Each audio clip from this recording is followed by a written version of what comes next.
नमस्कार। पिछले 10 वर्षों में भारत के लोकतंत्र को किस तरह से खत्म करने की कोशिश की गई है, पिछले 10 वर्षों में ऑपरेशन लोटस चलाकर अलग अलग सरकारों को कैसे गिराने की कोशिश की गई है, इसका जीता जागता उदाहरण आप लोगों के सामने है। और जो सूरत से शुरुआत हुई है वो इस बात का संकेत है कि 10 साल में ऑपरेशन लोटस चलाकर बीजेपी ने अलग अलग राज्य सरकारों को तोड़ा, विधायकों को तोड़ा, सरकारों को गिराया। लेकिन 2024 के बाद इस देश में चुनाव नहीं होगा। सूरत इसकी शुरुआत है। सूरत तो झांकी है, पूरा देश बाकी है। पूरे देश में भारतीय जनता पार्टी चुनाव खत्म करेगी। मैं 140 करोड़ लोगों से निवेदन करना चाहता हूं, यह आपका अंतिम चुनाव है। इसके बाद आपको वोट करने का अधिकार नहीं मिलेगा। और आपने देखा, कभी आपने नहीं सुना होगा, लोकसभा का चुनाव देश की सत्ताधारी पार्टी बगैर मतदान के जीत जाती है, बगैर वोट के जीत जाती है, बगैर चुनाव के जीत जाती है। सूरत में सारे कैंडिडेट्स का पर्चा खारिज कर दिया गया। न सिर्फ कांग्रेस का, बाकी सारे दलों का भी पर्चा खारिज कर दिया गया। बाकी निर्दलीय उम्मीदवारों का भी पर्चा खारिज कर दिया गया। और चुनाव के पहले प्रमाण पत्र हाथ में भाजपा के कैंडिडेट को पकड़ा दिया गया। 2024 के बाद यही देश में होने जा रहा है। खाली दिखावे के लिए एक संविधान होगा जो नागपुर का आरएसएस का संविधान होगा, जिसमें आरक्षण की व्यवस्था नहीं होगी, जिसमें किसान के अधिकार की बात नहीं होगी, जिसमें महिलाओं के, युवाओं के रोजगार की बात नहीं होगी, उनके सुरक्षा की बात नहीं होगी। एक आरएसएस का संविधान होगा।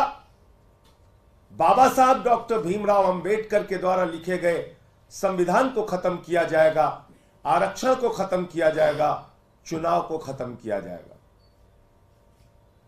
पिछले 10 साल का इतिहास मैं देश की जनता को याद दिलाना चाहता हूं। उत्तराखंड में इन्होंने चुनाव नहीं कराया, सरकार कांग्रेस की तोड़ के गिरा दी, अपनी सरकार बना ली। अरुणाचल में चुनाव नहीं कराया, जोड़ तोड़ करके सरकार बना ली। महाराष्ट्र में ईडी का, सीबीआई का, इनकम टैक्स का छापा मरवा के, भय दिखा के चुनाव नहीं कराया, सरकार तोड़कर बना ली। गोवा में मात्र 13 सीट होने के बावजूद जोड़ तोड़ करके सरकार बना ली। मध्य प्रदेश में चुनाव नहीं कराया, जोड़ तोड़ करके विधायकों को तोड़ के सरकार बना ली। कर्नाटक में चुनाव नहीं कराया, जोड़ तोड़ करके विधायकों को खरीद फरोख्त करके सरकार बना ली। और एक फैसला जिसने पूरे हिंदुस्तान को जगाया, एक फैसला माननीय मुख्य न्यायाधीश जी का, माननीय सर्वोच्च न्यायालय का, जिसने पूरे हिंदुस्तान को जगाया कि भारत का लोकतंत्र खत्म होने वाला है, वोट का अधिकार खत्म होने वाला है, लोकतांत्रिक संस्थाओं को खत्म किया जा रहा है, संवैधानिक संस्थाओं को खत्म किया जा रहा है। उसका जीता जागता उदाहरण आप देखिए। ये चंडीगढ़ के चुनाव में कैसे लोकतंत्र की हत्या की गई थी। मैं चाहूंगा ये वीडियो आप देखेंगे तो आपको याद आ जाएगा। उसके बाद सूरत, और अब पूरे देश में इसी बात की तैयारी है। बीजेपी ने वोटों की चोरी करते हुए हेरा फेरी से मेयर का चुनाव जीता, वो आपको इस वीडियो में दिखाते हैं।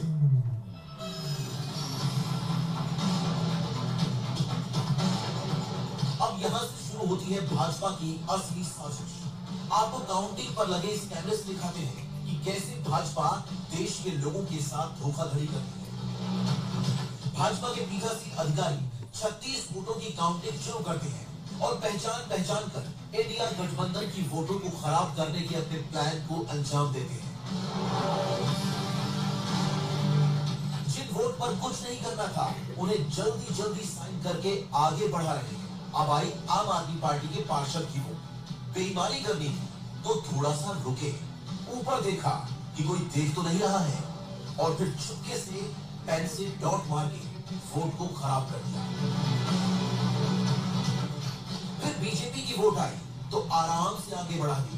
उसके बाद वो वोट आई जिस पर गड़बड़ी करनी थी तो चुपके से फिर से पेन चला दिया और वोट को खराब कर दिया। उसके बाद विपक्ष की एक और वोट आई, यानी तीसरी वोट, और उसे भी खराब कर दिया।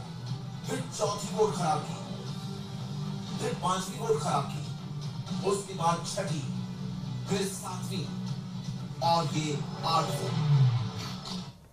आपने देखा 8 वोट कैमरे के सामने खराब करते हुए रंगे हाथ भारतीय जनता पार्टी पकड़ी गई।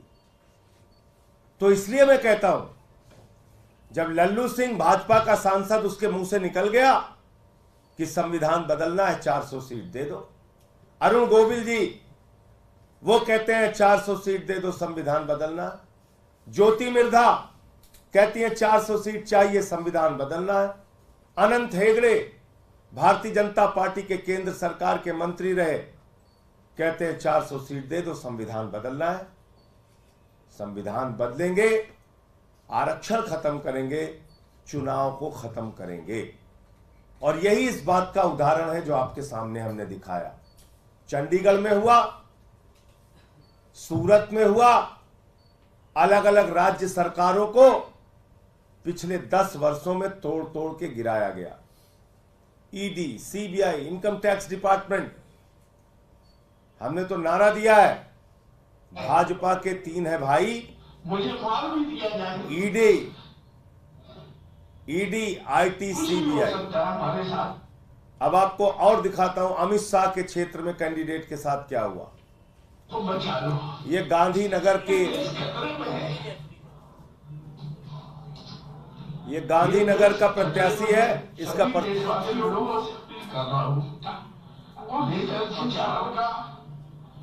कोटि कोटि प्रणाम। साथियों, मैं गुजरात के गांधीनगर लोकसभा शेयर करो मंथन किया था अखिल भारतीय परमात्मा जी से। मुझसे जबरदस्ती फॉर्म वापस दिलवाया जा रहा है, मुझे हाईजैक कर लिया गया है। अमित शाह साहब के लोगों ने मुझे हाईजैक कर लिया है। हो सकता है हमारी मौत भी हो जाए, मुझे मार भी दिया जाए, कुछ भी हो सकता है हमारे साथ। मैं देशवासियों से अपील करता हूं, इस देश को बचा लो। ये देश खतरे में है, ये देश खतरे में है। देश के लोगों से अपील कर रहा हूं, देश को बचा लो।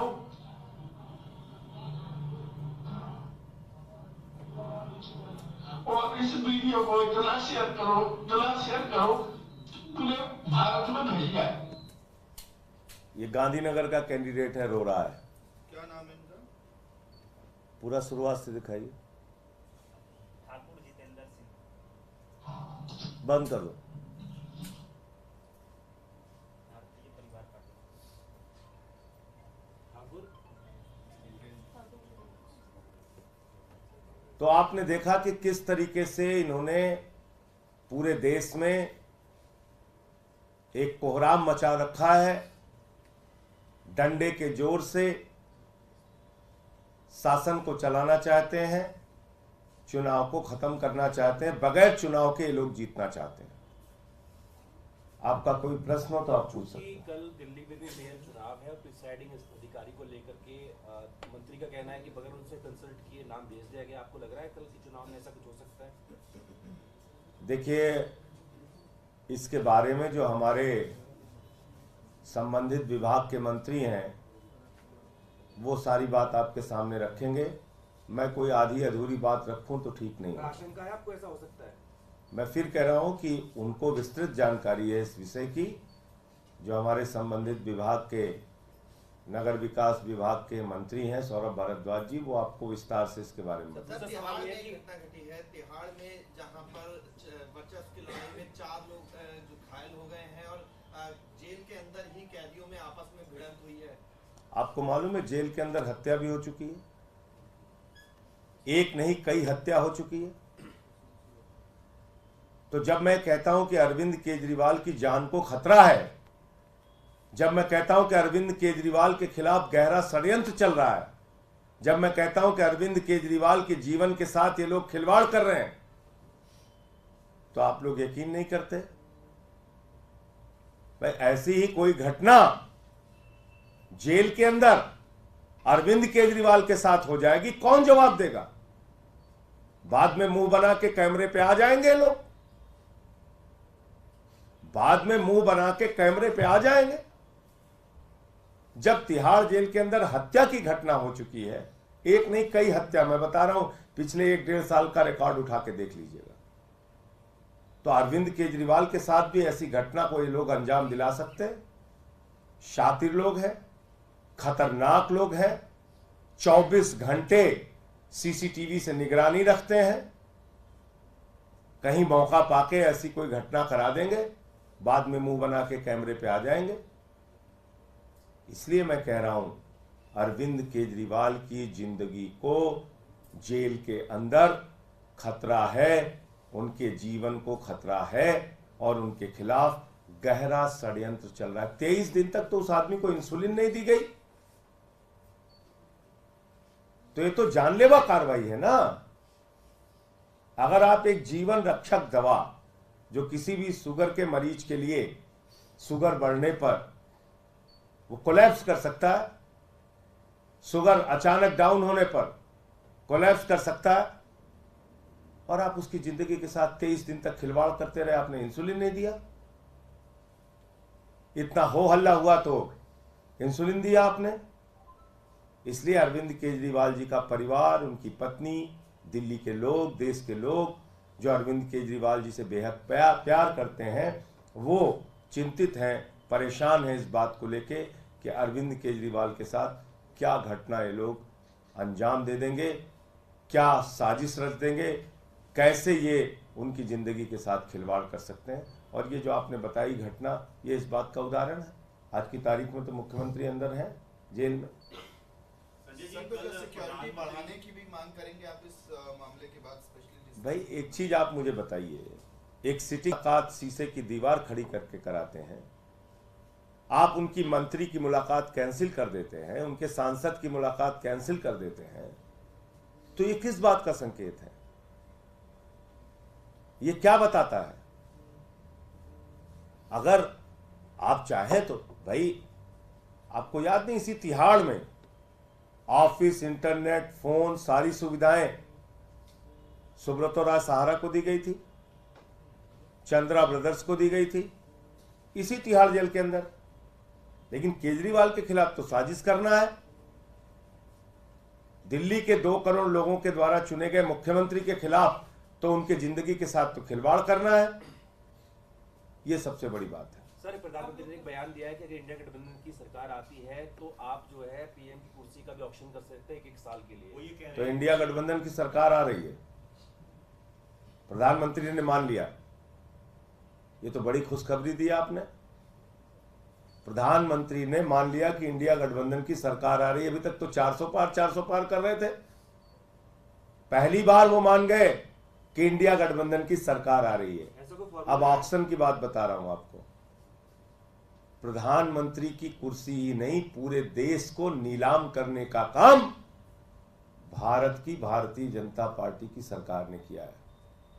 अपने एक ही दोस्त को कोयला दे दिया, गैस दे दिया, बिजली दे दिया, पानी दे दिया, सड़क दे दिया, स्टील दे दिया, पोर्ट दे दिया, एयरपोर्ट दे दिया, 2.5 लाख करोड़ रुपए का कर्जा दे दिया, 15 लाख करोड़ रुपए चंद पूंजीपतियों का माफ कर दिया, 3.5 लाख करोड़ रुपए चंद पूंजीपतियों का बैंक सेटलमेंट के जरिए माफ कर दिया, और तो और अपने भतीजे को, जिसको क्रिकेट का बल्ला पकड़ना नहीं आता, उसको बीसीसीआई का चेयरमैन बना दिया।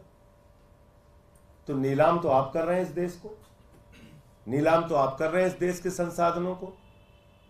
भाई आपके भतीजे को बल्ला पकड़ना नहीं आता, उसको आपने बीसीसीआई का चेयरमैन बना दिया, और गरीब आदमी का लड़का जो 4-4 घंटे परिश्रम करता है कि सेना में भर्ती होंगे, उसको आपने सियाचिन भेज दिया।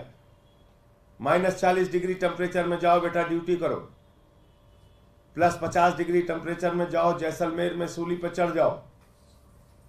गरीब का बच्चा -45 डिग्री टेम्परेचर में ड्यूटी करेगा, और मोदी जी का भतीजा बीसीसीआई का चेयरमैन बनेगा। आप बताइए ना, ये अग्निवीर क्या है? एक फौजी जवान को मैं सुन रहा था, कहता ये तो ऐसी योजना है कि पता चला पिता जो है वो नौकरी कर रहा है सेना में और बेटा रिटायर हो गया। पिता नौकरी कर रहा है, बेटा रिटायर हो गया 4 साल में। यह है अग्निवीर। तो इसलिए इस देश को कौन नीलाम कर रहा है, इस देश के संसाधनों को कौन नीलाम कर रहा है, और प्रधानमंत्री के, भारत के प्रधानमंत्री की कुर्सी की बोली तो पाकिस्तान के व्यापारियों तक ने लगा दी, बिना अपॉइंटमेंट के, बिना किसी कार्यक्रम के चले गए थे बर्थडे का केक काटने, और बाद में पता चला कि बिजली का ठेका कर दिलाने गए थे। नहीं गए थे बिजली का ठेका दिलाने, बिजली स्टील, ये काम है प्रधानमंत्री जी का। आप लोग की जनसभा और रैलियां सब तो कर दिया, सुनीता केजरीवाल सभी 4 सीटों पे रैली करेंगी, इस बारे में कुछ डिटेल? जो हमारे प्रचार के कार्यक्रम को और दिल्ली के अंदर जो हमारा कार्यक्रम बना है अलग अलग नेताओं के प्रचार का, उसकी विस्तृत जानकारी आपको दी जाएगी। कल सुनीता केजरीवाल जी का, जैसे आपने बताया, अलग अलग क्षेत्रों में उनके प्रचार अभियान की शुरुआत हो रही है। भगवंत मान जी भी आएंगे, वो भी प्रचार करेंगे दिल्ली के अंदर, और भी जो हमारे नेतागण हैं, वो चाहे गोपाल राय जी हों, आतिशी जी हों, सौरभ जी हों, संदीप पाठक हों, हम सब लोग जाकर प्रचार कर रहे हैं। हमारा एक ही नारा है, जेल का जवाब वोट से दीजिए। जिस आपके बेटे ने आपके लिए बिजली, पानी, शिक्षा, चिकित्सा का इंतजाम किया, आज उसको मोदी जी ने जेल में डाल दिया है, और जेल से उनको बाहर निकालना है तो उनको जेल का जवाब वोट से देना होगा। सर, प्रधानमंत्री लगातार इनहेरिटेंस टैक्स की बात कर रहे हैं, कांग्रेस पे हमला बोल रहे हैं, कह रहे हैं कि देश की संपत्ति को लेके एक विशेष समुदाय को देने की तैयारी में कांग्रेस है। भैया ये बताइए, मैंने तो आपको नाम गिनवा दिया। हमारा तो बैंक लूट लिया प्रधानमंत्री जी की सरकार ने। बताइए 20,000 करोड़ लूटा कि नहीं जनता का पैसा, नीरव मोदी, मेहुल चौकसी ने। बताइए 3,000 करोड़ रुपए लूटा कि नहीं जनता का पैसा। वो किसकी संपत्ति थी? वो मोदी जी की संपत्ति थी क्या, जो 3,000 करोड़ ललित मोदी ने लूटा? वो तो जनता की संपत्ति थी ना। वो किसकी संपत्ति थी 6,000 करोड़ रुपए जो नितिन संदेशरा लूट के भाग गया? वो किसकी संपत्ति थी 10,000 करोड़ रुपए जो विजय माल्या लेके भाग गया? वो किसकी संपत्ति थी 15 लाख करोड़ रुपए जो मोदी जी ने अपने दोस्तों का माफ कर दिया? वो किसकी संपत्ति थी 3.5 लाख करोड़ रुपए जो बैंकों में कर्जा मोदी के दोस्तों ने लिया था और मोदी जी ने उसको माफ कर दिया? बताइए किसकी संपत्ति थी? मैं आपको कहता हूं, इंडिया गठबंधन की सरकार बनेगी। ये जितने बेईमान हैं, जिनकी संपत्तियां नरेंद्र मोदी जी ने माफ की है, जिनकी संपत्तियों पर नरेंद्र मोदी जी का संरक्षण है, जिनकी संपत्तियां भारत के लोगों को लूटकर दिन दूना रात चौगुना बढ़ाई गई हैं, जो 2.5 लाख करोड़ रुपए का कर्जा लेके बैठा हुआ है, जिसने प्रधानमंत्री जी ने देश की जनता का 15 लाख करोड़ रुपए अपने दोस्तों पर लुटवाया है, इस सब की जांच होगी। और सारा पैसा, इन लुटेरों का सारा पैसा जनता को, गरीबों को दिया जाएगा। स्कूल बनवाए जाएंगे, अस्पताल बनवाए जाएंगे। पूरे देश को लूट के कंगाल कर दिया। अभी भी बात करते हो आप, पोर्ट, एयरपोर्ट, स्टील, कोयला, गैस सब अपने दोस्त को देते हो। मोदी जी के लिए उनके दोस्त प्राथमिकता हैं। मोदी जी अपने दोस्तों के लिए काम